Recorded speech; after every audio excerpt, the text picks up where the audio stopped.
बूढ़े गिद्ध की सलाह। गिद्धों को समुद्र के बीच में एक टापू मिला।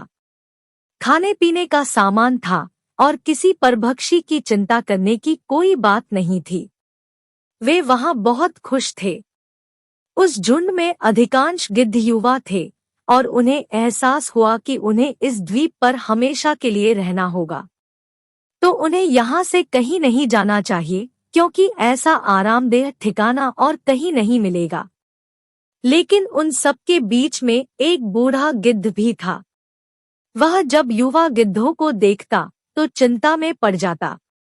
वह सोचता कि यहाँ के आरामदायक जीवन का इन युवा गिद्धों पर क्या असर पड़ेगा। क्या ये वास्तविक जीवन का अर्थ समझ पाएंगे? यहाँ इनके सामने किसी प्रकार की चुनौती नहीं है। ऐसे में जब कभी मुसीबत इनके सामने आ गई तो ये कैसे उसका मुकाबला करेंगे? बहुत सोचने के बाद एक दिन बूढ़े गिद्ध ने सभी गिद्धों की सभा बुलाई। अपनी चिंता जताते हुए वह सबसे बोला, इस टापू में रहते हुए हमें बहुत दिन हो गए हैं। मेरे विचार से अब हमें वापस उसी जंगल में चलना चाहिए जहां से हम आए हैं। यहाँ हम बिना चुनौती का जीवन जी रहे हैं। ऐसे में हम कभी भी मुसीबत के लिए तैयार नहीं हो पाएंगे। युवा गिद्धों ने उसकी बात सुनकर भी अनसुनी कर दी। उन्हें लगा कि बढ़ती उम्र के असर से बूढ़ा गिद्ध सठिया गया है, इसलिए ऐसी बेकार की बातें कर रहा है। उन्होंने टापू की आराम की जिंदगी छोड़कर जाने से मना कर दिया। बूढ़े गिद्ध ने उन्हें समझाने की कोशिश की, तुम सब ध्यान नहीं दे रहे कि आराम के आदी हो जाने के कारण तुम लोग उड़ना तक भूल चुके हो। ऐसे में मुसीबत आई तो क्या करोगे? मेरे बात मानो, मेरे साथ चलो। लेकिन किसी ने बूढ़े गिद्ध की बात नहीं मानी। बूढ़ा गिद्ध अकेला ही वहां से चला गया। कुछ महीने बीते। एक दिन बूढ़े गिद्ध ने टापू पर गए गिद्धों की खोज खबर लेने की सोची और उड़ता उड़ता उस टापू पर पहुंचा।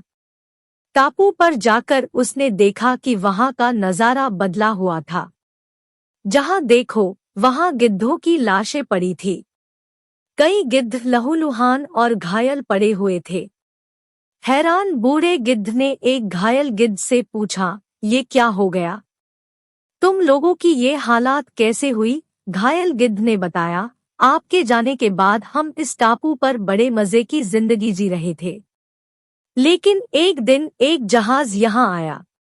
उस जहाज से यहाँ चीते छोड़ दिए गए। शुरू में तो उन चीतों ने हमें कुछ नहीं किया, लेकिन कुछ दिनों बाद जब उन्हें आभास हुआ कि हम उड़ना भूल चुके हैं, हमारे पंजे और नाखून इतने कमजोर पड़ गए हैं कि हम तो किसी पर हमला भी नहीं कर सकते और न ही अपना बचाव कर सकते हैं, तो उन्होंने हमें एक एक कर मारकर खाना शुरू कर दिया।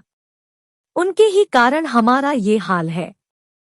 शायद आपकी बात न मानने का ये फल हमें मिला है। सीख, अक्सर कंफर्ट जोन में जाने के बाद उससे बाहर आ पाना मुश्किल होता है। ऐसे में चुनौतियां आने पर उसका सामना कर पाना आसान नहीं होता। इसलिए कभी भी कंफर्ट जोन में जाकर खुश न हो जाए। खुद को हमेशा चैलेंज देते रहे और मुसीबत के लिए तैयार रहें। जब तब आप चुनौती का सामना करते रहेंगे, आगे बढ़ते रहेंगे।